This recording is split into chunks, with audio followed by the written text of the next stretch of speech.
Hey everyone, Dr. B here. I'm at Marcus Chiropractic today, getting shockwave treatment for some Achilles tendonitis that I've been having. And I wanted to talk to you about what shockwave therapy is, because it's not really known here in the States. And Dr. Tom here is a shockwave expert. He has his own unit here at Marcus Chiropractic, and he's going to take it from here. Alright, so hi everybody. Again, I'm Dr. Tom. Thanks for joining us today. We're going to be talking about extracorporeal shockwave therapy, or more simply known as shockwave therapy. It's a very new treatment in North America, so most people haven't heard about it, but it's commonplace in Europe. Most professional sports teams' physio departments have an extracorporeal shockwave therapy unit. So what is it? Well, it's a sound-based therapy that takes sound waves using a coned headpiece and focuses them to one specific location, about the size of your pinky nail in area, and it treats that area. Now, what is it actually trying to do to that area? Well, these sound waves are there to break up scar tissue, to separate non-compliant tissue from compliant tissue, and also reinvigorate the area. So it actually has been shown to increase blood flow to those sites. So when you put all of this together, it accelerates the healing process. It's especially useful for chronic injuries that have just been lagging and they're kind of stuck in that non-really healing phase, and are detrimental because you can actually hurt yourself further along the way if you keep working out through chronic injuries. So Brian is coming in for his Achilles tendon. Tendons are one of the most common things that we treat with shockwave therapy. Here at Marcus Chiropractic and many other shockwave offices, about a quarter to a third of patients have plantar fasciitis, about 50% have some form of tendinopathy, and the remaining 25% is a little miscellaneous. There's carpal tunnel in there, some frozen shoulders, definitely anyone that's had any type of rotator cuff surgery about 2 to 3 months down the line should consider shockwave, just to go in there and really clean up that scar tissue, get that mobility back in there. So why is shockwave pretty special?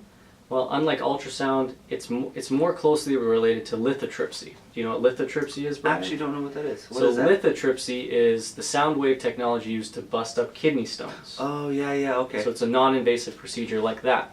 We don't go as deep with this type of shockwave unit. It's more of a cousin of that type of unit. That's why chiropractors are allowed to use it. Now, our shockwave unit can also choose what depth that we want to treat at, which is extremely important. We use the analogy of like a magnifying glass, where it's very hot at the point of concentration, but not hot anywhere in between if you were to say put your hand in the way. So if I want to treat a specific lesion in Brian's tissue, I can determine the depth using our 7 different cone headpieces, and we go exactly where that lesion is. And what the person will notice is, if we go deeper, they're going to experience little to no discomfort with the machine, and it really helps us pinpoint the area. Any other questions you have, Brian? Otherwise, we can get started with your treatment. Oh, that's it, Tom. Thanks for the great intro on that, and we're going to go ahead and get started on the treatment itself. Alright, so first we're positioning our patient. Get the area exposed, and for Brian, it's that left Achilles tendon. We're also going to be treating areas adjacent to the Achilles tendon, so that calcaneus back here, making sure that there's no inflammation around there, because we don't want a bone spur forming from the tension.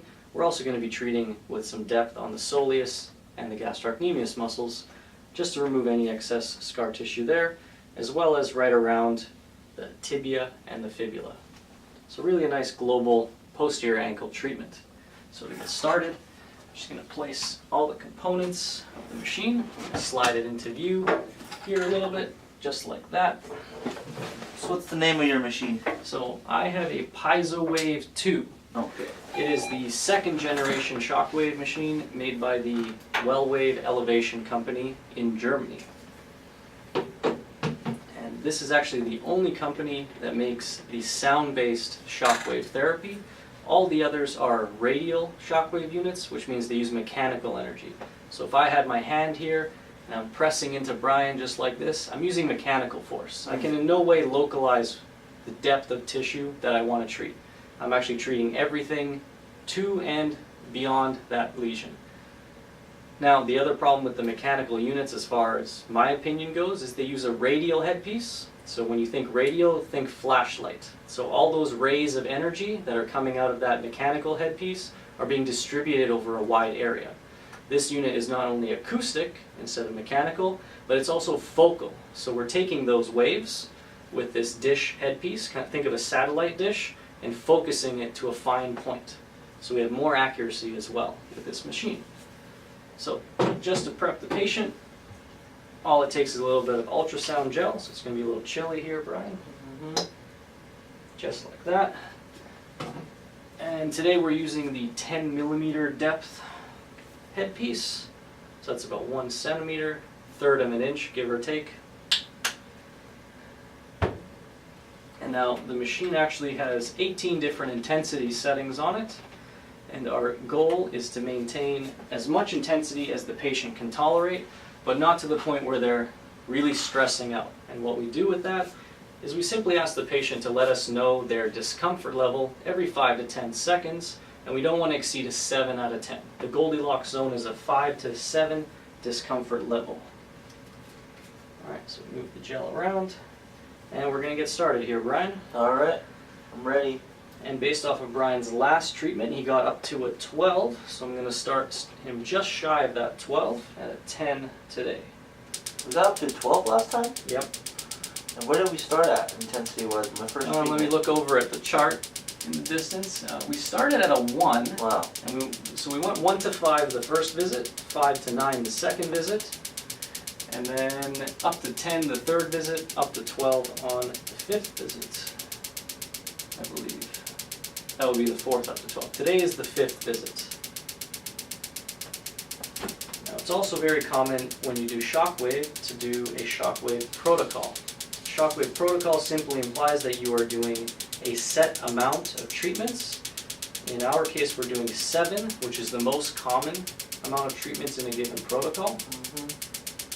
And I kind of use the antibiotic analogy for a shockwave protocol. So when your doctor prescribes you antibiotics, there's a certain amount of pills in a bottle, and each of those pills has a certain milligram dosage.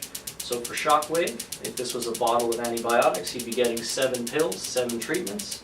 And based on the region we're treating, we're doing 2,500 to 3,000 pulses. So that would be his dosage.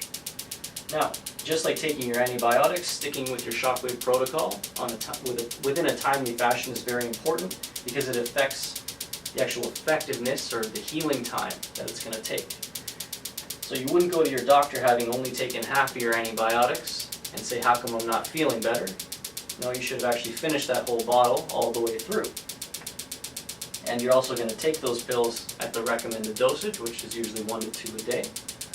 And Brian's been very consistent with his treatments thus far. How are you doing, Brian? Pretty How's good. the intensity? Intensity is about a 1 to 2. Okay, so we're going to stop right there. We're going to take it up a few notches for Brian here. And just to give you some insight, for me, I really started feeling improvement around the 3rd and 4th treatment. So the first 2 didn't notice much of a difference, but after the 3rd and 4th treatment, I really started to notice that the Achilles tendon was getting a lot better. So research that's done on the shockwave, most of it has come out of Europe.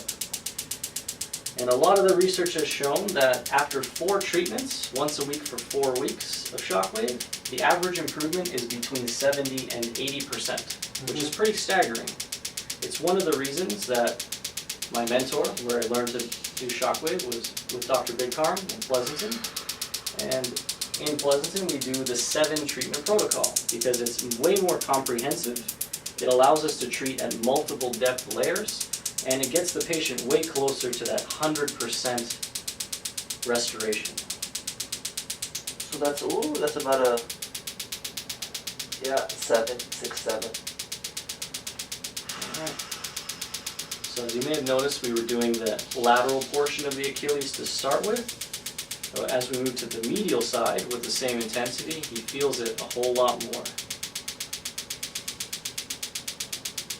Now, one of the reasons that this can be more uncomfortable in the areas that are injured is because injured areas have more scar tissue, and areas of more scar tissue have more nociception. What that means is they have more pain receptors.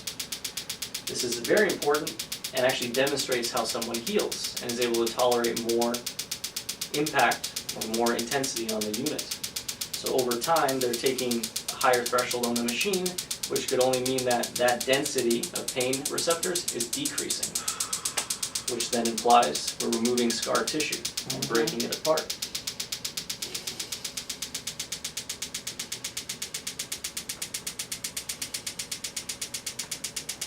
Still doing okay with that intensity?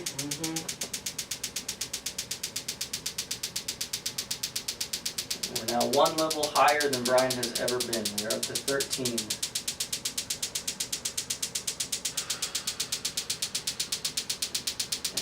We've done 2,000 pulses.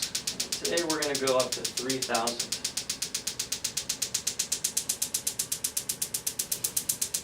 Fortunately, the machine does 8 pulses per second, so it's not going to take us 3,000 seconds to do the treatment. So on average, you would expect a shockwave treatment appointment to be about 15 minutes, and the treatment will last anywhere from 5 to 10 minutes.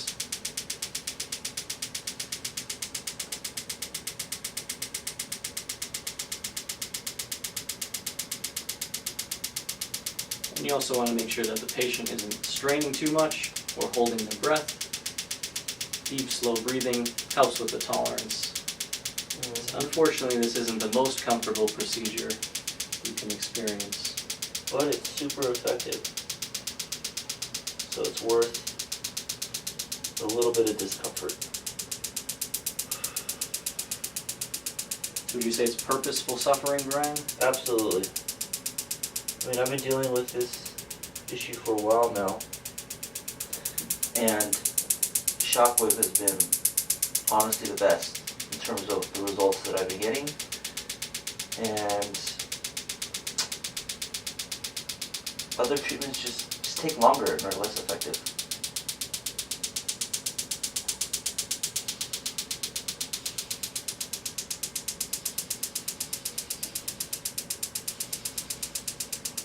Alright, we're at the home stretch here. 10% left. We're going to finish off with the insertion point of that Achilles tendon, right on that calcaneus.